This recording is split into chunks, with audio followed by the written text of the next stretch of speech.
परिस्थिती कधीही सारखी राहत नाही. आता ऊन तर क्षणात पाऊस आहे. बदल हा निसर्गाचा नियमच आणि तो स्वीकारणं आपली गरज आहे. श्रीमंत मुलगा शोधायच्या नादात कित्येक आई वडील आपल्या मुलीला अशा मुलाच्या स्वाधीन करतात जो आपल्या बायकोला हातातली बाहुली समजतो. सवडीने नाही तर आवडीने बोलणाऱ्या माणसाला आयुष्यात जपलं पाहिजे.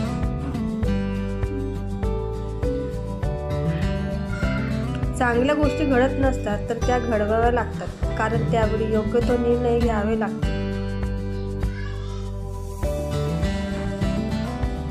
मी खूपदा ऐकले लोक म्हणत असतात की सुनेने सासूला आईप्रमाणे मानले पाहिजे, समजले पाहिजे. मग मला कितपत असे जावे लोक आहेत जे आपल्या सासूला आईप्रमाणे समजतात. जर पाहिलेली स्वप्न पूर्ण होत नसतील तर तुमचे तत्त्व बदलण्यापेक्षा तुमच्या कामाची पद्धत बदला, कारण झाडं नेहमी आपली पानं बदलतात, मूळ नाही.